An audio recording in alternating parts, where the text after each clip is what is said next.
इस्लाम की तारीख ऐसे अजीम वाक़यात से भरी हुई है जो ईमान, कुर्बानी, वफादारी और अल्लाह और उसके रसूल से बेमिसाल मोहब्बत की जिंदा मिसालें हैं। ऐसा ही एक वाक़या है शब हिजरत का, जब हज़रत मोहम्मद ने अल्लाह के हुक्म से मक्का से मदीना की तरफ हिजरत का इरादा फरमाया। कुफार कुरैश को जब यह खबर पहुंची कि मोहम्मद दीन इस्लाम को मदीना में फैलाने जा रहे हैं, तो उन्होंने एक खौफनाक साजिश की। तमाम कबाइल से एक एक नौजवान मुंतखब किया गया ताकि वो रात के वक्त रसूल अल्लाह के घर का मुहासरा करें, और जैसे ही आप बाहर निकलें सब मिल कर वो आपको कत्ल कर दें। मकसद ये था कि खून का इल्ज़ाम किसी एक कबीले पर ना आए। मगर अल्लाह ताला ने अपने महबूब की हिफाजत का खास इंतज़ाम फरमाया। रसूल अल्लाह ने उस रात अपने चचाजाद भाई हज़रत अली को बुलाया। आपने फरमाया, अली, आज रात तुम मेरे बिस्तर पर सो जाना।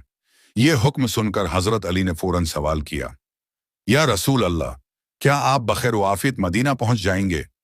आपने जवाब दिया, हाँ इंशाअल्लाह। हज़रत अली ने मुस्कुराकर अर्ज किया, फिर मुझे किसी चीज का खौफ नहीं। सोचें, कैसी बेखौफी थी, कैसा कामिल ईमान था। हज़रत अली को अच्छी तरह मालूम था कि वो लोग रसूल अल्लाह को कत्ल करने आ रहे हैं। अगर वो बिस्तर पर सोए होंगे तो मुमकिन है कि वही शहीद कर दिए जाएं। मगर उनकी जुबान पर शुकवा ना आया, चेहरे पर कोई खौफ ना था, क्योंकि वो जानते थे कि जिस काम के लिए रसूल अल्लाह बुला रहे हैं वो मामूली नहीं, बल्कि यह वफा, एसार और देन के लिए कुर्बानी का मौका है। हज़रत अली न सिर्फ बिस्तर पर सोए, बल्कि रसूल अल्लाह की वो इमानतें भी वापस करने की जिम्मेदारी ली जो कुफ्फार ने खुद उनके पास रखवाई थी। रसूल अल्लाह लोगों की इमानतों में खयानत नहीं करते थे, और मदीना रवानगी से पहले ये सब अमानतें वापस करना जरूरी था। हज़रत अली ने कई दिन मक्का में क़याम किया, एक एक करके सब अमानतें असल मालकान को वापस की, और फिर खुद भी मदीना की तरफ हिजरत की।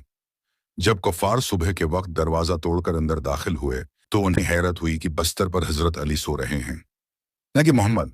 वो गुस्से से बुफर गए, मगर अल्लाह ताला की हिफाजत ने रसूल अल्लाह को बचा लिया, और हज़रत अली ने दुनिया को दिखा दिया कि वफादारी और कुर्बानी का असल मफहूम क्या होता है।